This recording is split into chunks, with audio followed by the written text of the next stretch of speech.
नमस्कार, मैं स्वतंत्र कुमार और आप सभी का स्वागत करता हूं आपके अपने चैनल शॉर्ट हैंड टीम पर। तो दोस्तों, आज के इस वीडियो में दैनिक जागरण के संपादकीय से 433 शब्दों के डिक्टेशन को हम लोग लेने वाले हैं। इसे हम दो अलग अलग स्पीड में लेंगे। पहली बार में 80 की स्पीड में, तो दूसरी और आखिरी बार में इसी डिक्टेशन को हम लोग 100 की स्पीड में लेने वाले हैं। अगर आपको इस डिक्टेशन के पीडीएफ की ज़रूरत है या इसमें आए हुए महत्वपूर्ण शब्दों के आउटलाइंस को जानना चाहते हैं तो आप हमारे टेलीग्राम ग्रुप को जरूर ज्वाइन कर लें। ग्रुप का लिंक इसी वीडियो के नीचे डिस्क्रिप्शन बॉक्स में आपको मिल जाएगा। तो 80 की स्पीड में आपका डिक्टेशन स्टार्ट होगा 5 सेकंड के बाद। तब तक के लिए आप रेडी रहें।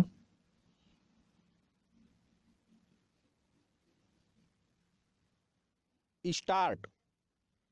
चुनाव वाले राज्यों में प्रत्याशियों के नामों की घोषणा होते ही कई स्थानों से उनके विरोध की खबरें आने लगी हैं। कहीं लोगों की ओर से विरोध किया जा रहा है तो कहीं कार्यकर्ताओं की ओर से। कहीं कहीं तो टिकट के दावेदार ही विद्रोह की भूमिका में आ गए हैं।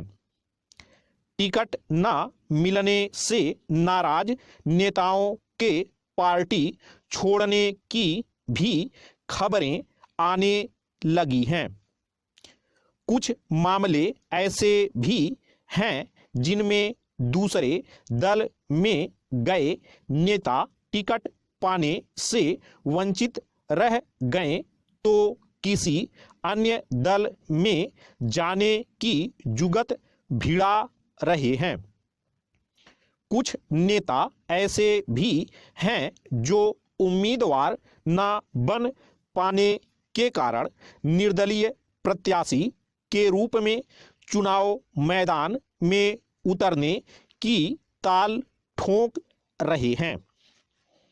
आने वाले दिनों में उम्मीदवारी से वंचित नेता अथवा उनके समर्थक अपने अपने दल के दफ्तरों के सामने धरना प्रदर्शन करते और पैसे देकर टिकट बेचने का आरोप लगाते दिखें तो हैरानी नहीं।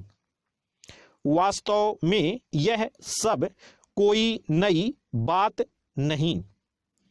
प्रत्येक चुनाव के मौके पर ऐसा ही देखने को मिलता है। पैरा। शायद ही कोई दल ऐसा हो जो टिकट के दावेदारों की नाराजगी से दो चार ना होता हो।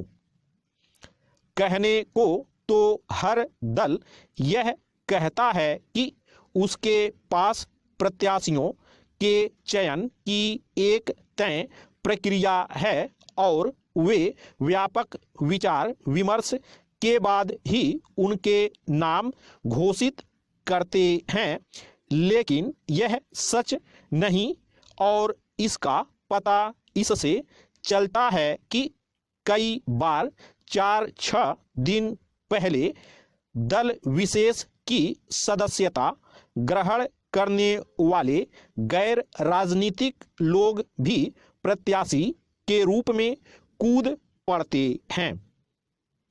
इनमें या तो नौकरशाह होते हैं या फिर नेताओं के सगे संबंधी अथवा पैसे के बल पर चुनाव जीतने की क्षमता रखने वाले। यह सब इसलिए होता है क्योंकि राजनीतिक दलों ने प्रत्याशी चयन की कोई पारदर्शी, न्यायसंगत और लोकतांत्रिक व्यवस्था नहीं अपना रखी है। कायदे से तो ऐसी कोई व्यवस्था बननी चाहिए जिससे प्रत्याशियों के चयन में क्षेत्र विशेष के मतदाताओं की भी भूमिका हो, लेकिन उनकी राय तो दूर रही, कई बार पार्टी कार्यकर्ताओं की अपेक्षाओं को भी महत्व नहीं दिया जाता। हालांकि इसके दुष्परिणाम राजनीतिक दल ही विद्रोह, भीतरघात आदि के रूप में भोगते हैं, लेकिन वे प्रत्याशी चयन की कोई नीर छीर व्यवस्था बनाने के लिए तैयार नहीं। क्या इससे बड़ी विडंबना और कोई हो सकती है कि लोकतंत्र में प्रत्याशियों के चयन में लोक की कोई भूमिका ही ना हो। इस भूमिका के अभाव में भी नोटा का इस्तेमाल बढ़ रहा है।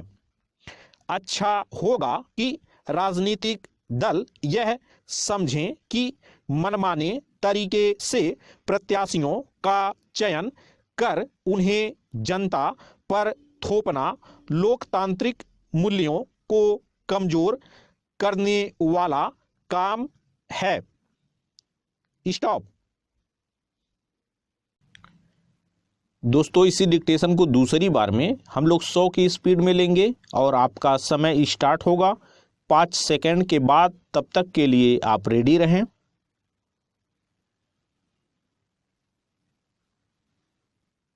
स्टार्ट। चुनाव वाले राज्यों में प्रत्याशियों के नामों की घोषणा होते ही कई स्थानों से उनके विरोध की खबरें आने लगी हैं। कहीं लोगों की ओर से विरोध किया जा रहा है तो कहीं कार्यकर्ताओं की ओर से।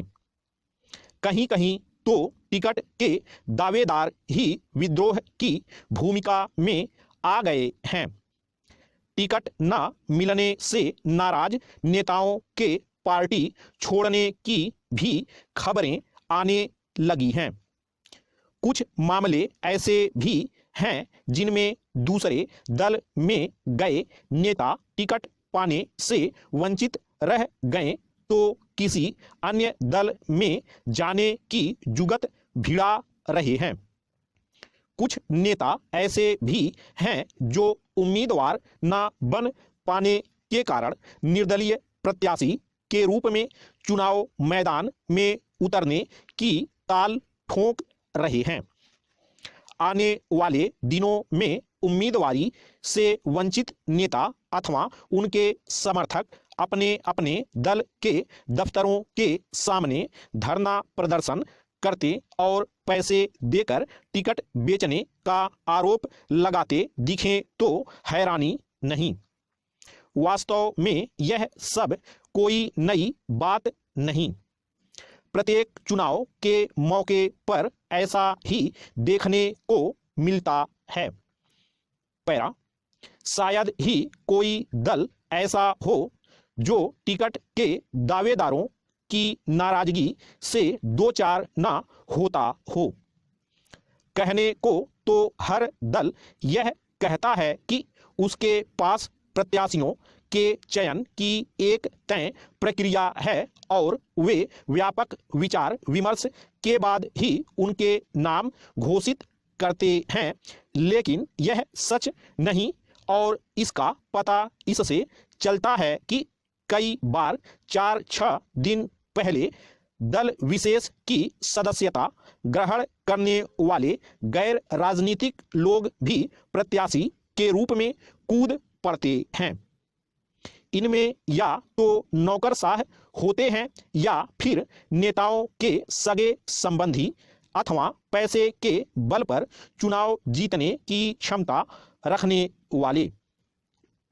यह सब इसलिए होता है क्योंकि राजनीतिक दलों ने प्रत्याशी चयन की कोई पारदर्शी, न्यायसंगत और लोकतांत्रिक व्यवस्था नहीं अपना रखी है। कायदे से तो ऐसी कोई व्यवस्था बननी चाहिए जिससे प्रत्याशियों के चयन में क्षेत्र विशेष के मतदाताओं की भी भूमिका हो, लेकिन उनकी राय तो दूर रही, कई बार पार्टी कार्यकर्ताओं की अपेक्षाओं को भी महत्व नहीं दिया जाता। हालांकि इसके दुष्परिणाम राजनीतिक दल ही विद्रोह, भीतरघात आदि के रूप में भोगते हैं, लेकिन वे प्रत्याशी चयन की कोई नीर-छीर व्यवस्था बनाने के लिए तैयार नहीं। क्या इससे बड़ी विडंबना और कोई हो सकती है कि लोकतंत्र में प्रत्याशियों के चयन में लोक की कोई भूमिका ही ना हो? इस भूमिका के अभाव में भी नोटा का इस्तेमाल बढ़ रहा है। अच्छा होगा कि राजनीतिक दल यह समझें कि मनमाने तरीके से प्रत्याशियों का चयन कर उन्हें जनता पर थोपना लोकतांत्रिक मूल्यों को कमजोर करने वाला काम है। स्टॉप।